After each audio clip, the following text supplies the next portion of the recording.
guys, this is Tamara Scott on Tidewater Waves. How you doing, Tamara? I'm good. How are you doing? Doing well. Thank you for coming out. Of course.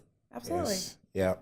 First of all, I want to commend you on your work that you know, of course, like North Carolina, but I want, this is my area. So commend you on coming out here and, covering media, someone being in media, I can really appreciate that. So. Absolutely. I love it. Yeah. Yeah. Nice. Okay. So yeah, we'll get right into it. Who are you? Where are you from? So I'm Tamara Scott. I am from North Carolina. I am born and raised there, Raleigh. And then I went to school at ECU, and that's where I studied broadcast journalism, and it's where I fell in love with the Pirates. And I don't know, I'm a North Carolina girl, born and raised. I'm a little Southern. You'll hear a Southern accent come out from me every once in a while. Yeah, we hear it. Yes, it comes out. It comes out every once in a while. I try to keep it together, though, for TV. Got you. Okay, so how was that transition from North Carolina to Virginia?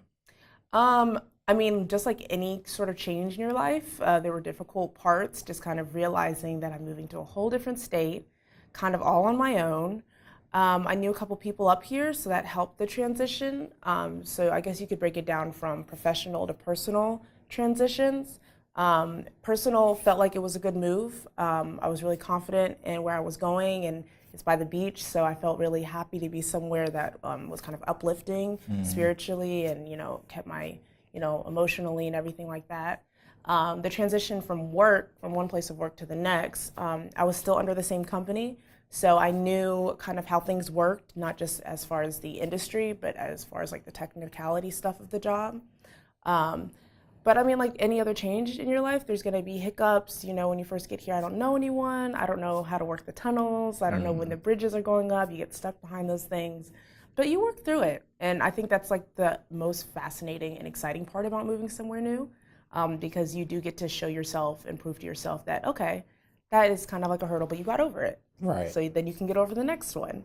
So that's, Yeah, transition. So we're glad to have you here. Yay. Yep. So yeah, we'll backtrack a little bit and talk about East Carolina. Okay. How was your time there, and was that where you first got into media? No. So backing a little bit back, I first wanted to do this when I was in elementary school. Oh wow. I did the morning announcements at my elementary school. Sit behind a little desk and tell them what's for lunch. Right. And that's where I fell in love with it. I was drawn to that. I would always go home and watch the news with my mom, and then I had a family member in it too. And so I kind of always my interest was piqued. So then when I got to high school, I did the morning announcements there as well. And when I was applying for colleges, I was looking at journalism schools. And then East Carolina came up, and it wasn't too far from home. It was far enough away where no one could just pop up on me, but I could go home when I needed to. And it was an amazing school. The community there, it's a little college town, so you feel very at home. Everyone's very welcoming, and there's so many different organizations that you can join to explore and get involved with, and that's exactly what I did. Okay. So speaking of organizations, you're a part of Alpha Kappa Psi. And also, so was the National Association of Black Journalists at that school, or was that after? There was not a chapter Okay. at ECU, and I actually did not get involved with that until after I graduated and started my first job at WNCT. And I really got into that because mentors had told me, like, hey, you should join this organization, you should go to these conventions. So that's how I got into that. But AK Psi was something I joined my junior year of college.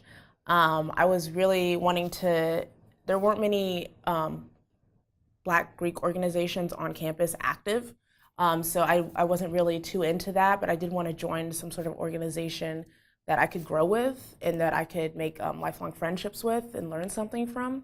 So I joined AK Psi, and I would do it again in a heartbeat. That's something that I absolutely loved. It was very hard, memorizing things and getting to know the brothers and all the alumni from the organization. It was hard work. And that semester I was taking so many credit hours, but that semester is one of the, I wouldn't say one of the only semesters that I got all A's, but I got all A's that semester. Nice. And I think that really just was because I was working with my pledge brothers, and we were all studying at one time. We were all doing everything together. And I still talk to almost every single one of them. You had to stay focused. Yeah, exactly. You had to stay focused. Yeah. Yeah. So that's a business fraternity. So And how? co-ed, yeah. Okay, yeah. So how did that just environment and support love you got from that organization transfer to your professional life?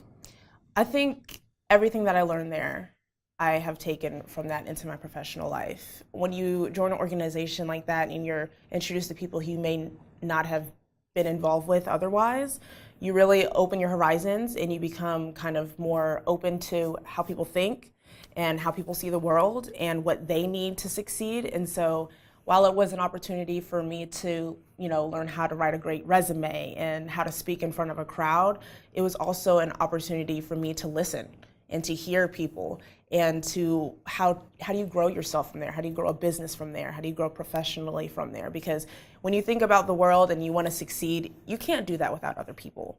You hear people like, I did this all on my own. Like, okay, that's cool, but you really didn't. I mean, there's people all around you who are helping you and pushing you to the next level, even if it's someone who is tearing you down. That person might tear you down, but you remember them. And you remember how you felt when they did that, and so you push further. So I think all of those things helped me in that organization, and my time when I was pledging and while I was at school has pushed me to be where I am today. Okay. So yeah, speaking of the next level, you can talk about the transition from college to your first job opportunity after, and just how that experience was. You starting in elementary school, just how surreal was that for you walking into something official like that? I cried on my first day of work. I can be emotional, but it was very surreal to me. When I was in college, I interned at WNCT, which is the local station there in Greenville. And then when I was faced with the opportunity to start my career there, I just felt extremely blessed. I had already known the people there, the anchors, the reporters, the news director at the time, and I kind of was thrown into it, and there were times where it was really hard. It's very different from college. Yeah, I bet. Yeah, like in college, they tell you to write a package and it's due in 3 weeks, and at the job, you have to do maybe 2 packages a day. So it was definitely a kind of like eye-opener, like this is actually the job, people are depending on you, get it done. Right. But I was extremely blessed and thankful to have that opportunity and to be in a what's the word I'm looking for? in a place where I know people were there to help me, and that if I had questions, I could ask, and that at the end of the day, I was there to grow and to learn and to better myself. Okay. Nice. So, what are some of your most memorable, memories from like, East Carolina and the station you were at, WNCT? Oh gosh, I love college. College is the best years of your life, right? That's what they tell you. Definitely, yeah. As far as college goes, there's so many different things. Pirate football games, there's nothing like them, nothing like the tailgate and the energy, then the crowd and the boneyard where you sit in. If you ever go to ECU or you have a chance, go to the football game. It's going to be the best experience you ever experienced. Academically, I met some really amazing teachers there. Some I still keep in contact with, that they really just kind of show you what's out there, and they help build your confidence. Like you might feel down about a package or a paper that you wrote, they'll sit down with you, they'll talk about it. But I'd say probably the top experience I had at ECU was when I traveled abroad to Spain, and I lived in Spain for 2 months. Best experience probably in my entire life. Totally immersed in a whole different culture. Didn't know the language, kind of knew the language. Didn't really know the language. Yeah. The food, the people, the energy, it was amazing. Okay. Absolutely. So did you get involved with any media, in Spain? Actually, no, I wasn't too involved with media while I was in Spain. I was also a Hispanic Studies minor in school, so I was really there finishing up that part of my degree. So I spent a lot of time there learning the language and history there so I could complete my degree, and yeah. Okay. So yeah, now that we're getting into new places, let's talk about, your time here at WAVY. WAVY-TV 10, and just, you can speak to the viewers a little bit about how you enjoy the experience and what exactly do you do? So I'm primarily a reporter for WAVY-TV. I've worked almost every single shift there. My favorite part, hands down, about the job, period, about this industry is I love storytelling. I love meeting new people and hearing about their lives, like what is going on in your neighborhood, in your community, why are you upset, why are you happy? tell me about it. I want to hear about it. And that's just something that I've fallen in love with over the different experiences that I've had, like when I was in Spain or at school or my first job. Just, I like listening to people and hearing what they have to say, what's been going on in their life, and most importantly, in my position, in my role, what can I do to help? Is there anything I can do to help you, to push you further, to bring more attention to this so that things can be done if there's an issue? So that's been, when you move to a new place and you try to make contacts and you try to get people to trust you, I guess that's kind of been the hardest part. WAVY has an excellent reputation and an excellent staff and a wonderful environment for you to work. So it hasn't been hard to make those connections or at least reach out to people. But what's important for me is that you trust me. I don't want to just show up at your house and stick a mic in your face. I want you to know who I am. I want you to know why I'm here. And then I'm not here to exploit you. I'm not here to put you in a position that could hurt you. And so it's really important for me whenever I go to a story, especially if it's a sad story like a shooting or something, I offer my condolences. That's the first thing I always say to someone if I'm going somewhere where someone has been killed or has died. Offer my condolences. I'm a human first. I'm a human being first. So it's really important for me to make those connections with people. And then I move on to see how I can tell the story in the best way. Gotcha. Okay. So do you do any community outreach like outside of WAVY that allows you to create that trust within the community? So I started earlier this year, as in 2019, reading. I was going out to some classrooms I was in Yorktown, and I think I was in Norfolk, or I tried to go to Norfolk or something. But I like reading to kids in classes. I think that's where it starts, and I'm really passionate about that specifically because that's where I started. That's where I found my passion for doing media, was in elementary school, in the morning announcements. And when you see someone who you could potentially look up to, especially someone with my skin color, I want to put that out there. I want to show those young girls who look like me and those young boys who look like me that you can do whatever you want in life. The opportunity is there. I was in your position, so let me show you how amazing this could be. So that's really what I'm passionate about. Nice. Okay. Yeah. Well, again, we want to congratulate you on the work you've done, and you've been an amazing representation, within media. So thank you. Yeah. So out of all the stories you've covered, you've covered missing persons, North Carolina weather events. Do you have a favorite?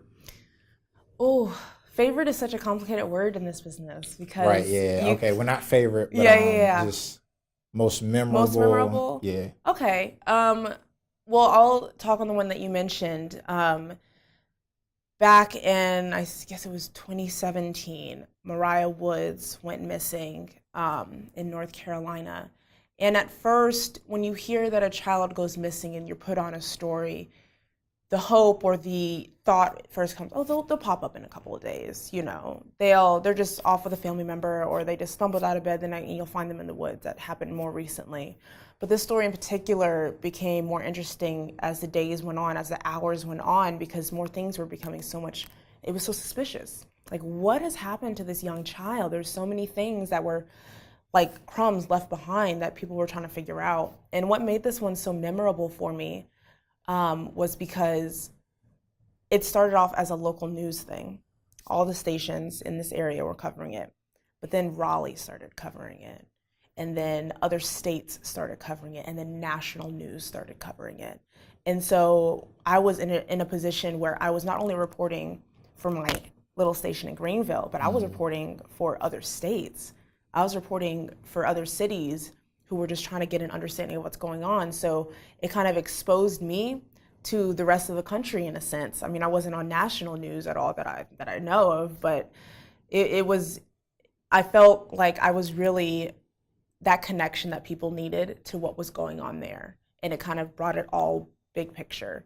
That was a really unfortunate case because they ended up finding her body a few days later within that week. And so then that's really where it hit home, that these people from all over the country were praying and in support of this young girl, and to have an outcome like that, it was incredible to be a part of something like that. But on a lighter note, more recently, Something in the Water Festival here in Virginia Beach, amazing. Amazing, yeah. Amazing. And I'm just like, I just got here, and this is how you guys show out? What Okay. are the odds? I'm here. I'm Yeah. here. I'm here to stay. I like you guys. You know, it was amazing. The way Pharrell came back, and I knew he was from here, you know, but just being involved with all of that and seeing all the artists that are also from here coming back to support this community, that is incredible. You don't see that often with celebrities who are, you know, high up, you know, glamorous divas or whatever. Good for you. You're living your best life. What are you doing for the communities back home? And you see him coming back and literally giving back to his community. He gave us a music festival, and it was extraordinary. Yeah. It was fantastic, and I got to report on it, and I got to interview some cool people like Pusha T and Teddy Riley and Chad Hugo. Like, that was amazing. It was amazing. Probably top 5. Top 5. Yeah, yeah, I bet. Yeah, absolutely. Yeah, you just named some legends right there. Oh my God, just name dropping them, you know. Yeah. But seriously, it was amazing, and I'm so grateful to be there. And it was cool interviewing those people, but then to see people's reaction, like when they were at Princess Anne High School and the kids' reaction to them being there and knowing that they were there first, it's back again, going back to where you can show people like, hey, I was in your position. Here's where you can go. This is what you can do. That's all, it's everything that's about. Right. So, you know, speaking of, you know, some of those big names and, you know, giving back, who are some people that, you know, you look up to, whether it's in media or just in general, you know, who are some of your inspirations? My inspirations, they come more personal to me. I have, you know, the people you look up with, like your idols and stuff that you admire, like Robin Roberts on Good Morning America. I love her. I love the fact that she went through cancer, beat cancer, and is an advocate for those going through something similar like that. But more personally, I look up to my Uncle Stuart, who is in media. Stuart Scott, he worked at ESPN. And I think aside from him being my family member, being my uncle, being someone who I looked up to at Thanksgiving and family dinners and stuff, the impact he made on people and his influence on people, there's still to this day people who come up to me and they realize who my uncle is and they tell me, oh my God, your uncle did this for me, or because of him, I did this. And I'm like, wow, that's the impact I want to have on people. When I'm gone, when I'm remembered, I want people to say that they're doing this because something I did, or I inspired them to further their life. And that's what he did, and that's what I aspire to be, someone like that. And then also I look up to my older sister. I've always said I look up to my older sister. She is approximately 13 years older than me. So we didn't really grow up together, but when you see a role model at a young age, and I saw her go to college, you know, find love and get married and have kids, and I just really admire how strong she is and how she's funny, she's strong, she's smart, and to her, she might think she's not all that, but to me, she's everything. Yeah. Okay, nice. So anyone else, you know, we talked on the media, but just, you know, speaking on just like business in general, anyone in that category? Let's see. I don't know. I mean, I think there are a lot of different people that you watch and that you see and how they do things. At the top of my head, I can't put a name to it. Gotcha. I'd probably have to show you on my list and my notes of like who I've been watching lately. But I try to look at all platforms of things. I don't try to stick to like one thing, one artist, or one business who I specifically look up to. I try to keep my mind open. And that's how I kind of, you know, learn more about the world and what people are doing. Okay. So yeah, you know, talking about your uncle, you know, Stuart Scott, you know, just he was such a game changer in his, you know, arena, you know, just the notoriety, you know, from his work and just, you know, him as a person. What do you plan to bring to media, you know, just like something unique, you know, to just media as a whole? I think what's really important, especially in this day and age, how the climate of everything, everyone's so sensitive about things and not sure what the right thing to say is. I think what I really want to bring is, or show people, is to be yourself. On anything that you do. Don't put on a persona. Don't put on like a fake thing just to impress people. Just be yourself. Right. If you're quirky, if you're goofy, do that. And whatever you want to do, like if you want to be an astronaut, for an example. I mean, if you are smart and you're into like all different bring that to what you want to do. You could be a game changer. you could change the game. And I think that's kind of what I want to do, because I think for a long time I thought that I had to be kind of like, oh, perfect, stand thing, don't say the wrong thing. But now I'm kind of more out of my shell, and I'm like, okay, I'm pretty goofy. I'm, a nerd. I like Star Wars and Marvel and stuff like that. So that's what I like to talk about. And that's fan? I am a Marvel fan. I saw Endgame twice. Okay. Cried both times. But anyways, that's kind of what I want to help inspire people to just be their true selves and to hone in on that, and don't let people tell you that you can't. Okay, definitely. Yeah, I do want to go back to the festival. Okay. Something in the water. What was like your, highlight of that? You named some big names, Pusha T, Teddy Riley. You were moving around the city, but just what's something that stuck out to you? Really, honestly, what stuck out to me was that it was not just a music festival. It wasn't just like, oh, here's our lineup for music, but there's nothing really else to do. There was so many things going on, like the Adidas pop-up, the pop-up church, everything that was going on at the convention center for a couple of days, those forums where people could come and listen or like read about things. Like, there was just so much to offer for everybody. There was a gaming situation upstairs in the convention center. That's for people who may not, listen to artists like Travis Scott or, SZA, who was here, but there's something for you to do here. It was very open and encouraging for everybody. It was very inclusive, and I love that part. I love that, like everything about that, and the art that was lined up at the ocean front for people to see. Those were done by local artists. People here in this area who are striving to be the best who they can, and they got to express themselves on a platform like that. That's amazing. Yeah, definitely. Yeah. So, speaking on that, I'm glad you brought that piece up about it being more than music. So much to do.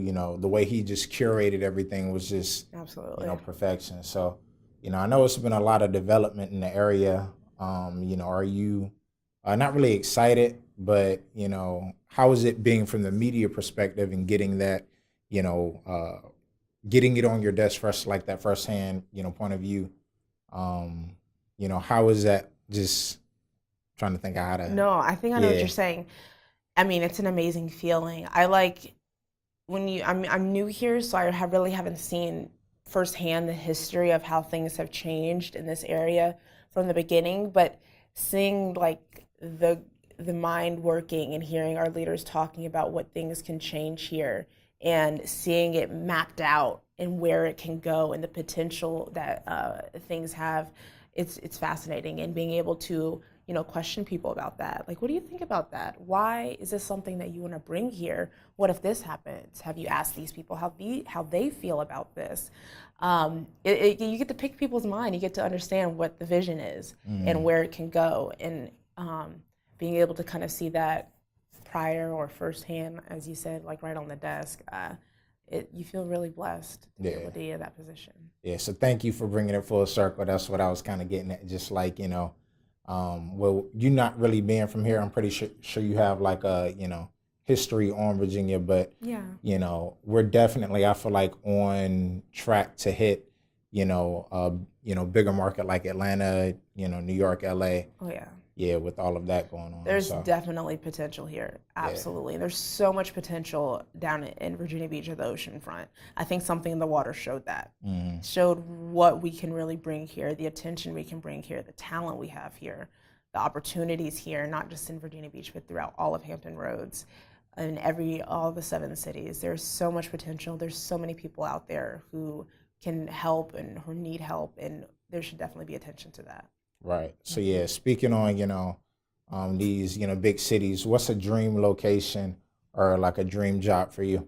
I'd say for me, I've said this forever, I love big cities. So New York is my dream, I guess you would say. I love the atmosphere there. I love the fast pacedness and, seeing a different face every single day. It's exciting for me. So New York City, I guess, is the dream location. Dream job, I'm actually really into entertainment news. I love lifestyle type things, so that's a goal for me. That's where I kind of want to move or make my next move. I think it's just a little more playful, a little more open. You can be a kind of like, you smile more in your stories that you do when you're doing something like that. And that's just my personality. I can talk for days about pop culture. You know what I mean? Yeah. And if that's the case, I should be doing something like that. That's what Right. my work should be. And so while I love local news and being that voice for people, I think that's something I would love to transition into. And so with that being said, you know, outlets like e-news, Entertainment Tonight, even just kind of maybe being a producer behind the scenes or anything like that, that's the dream for me. And then definitely working your way up, because I feel like you have the personality to be, you know, like one of those people on Entertainment Tonight and whatnot. So Yeah, we're gonna speak that into existence right now. Speak that into existence right now. Yeah. That is going to happen if you're looking out there. But no, absolutely. You just got to work your way up. Absolutely. That's what all my mentors say. Yeah. So yeah, you know, we look forward to what you have, you know, coming up next. You know, again, we appreciate you coming out today. And you could, you know, leave the viewers with your, not contact information, but where can they find you and view some of your work? Sure, absolutely. So if you are on Facebook, Tamara Scott Wavy, that's my professional page. Like, follow. I try to keep things updated there, not just professionally, but also personally, things that are going on. Also on Twitter, Tamara Scott Wavy. There's a theme here. You can hit me up on there. On Instagram, you can find me at tscott_TV. I post a couple things about work there, but I also have a blog there if you want to follow things that's going on with me or things that I'm experiencing here in Virginia Beach, being here for the first time. So yeah, follow me on those platforms. Yeah, it's amazing. All right. Thank you so much. Oh, thank you. It's Tamara Scott, and we're out.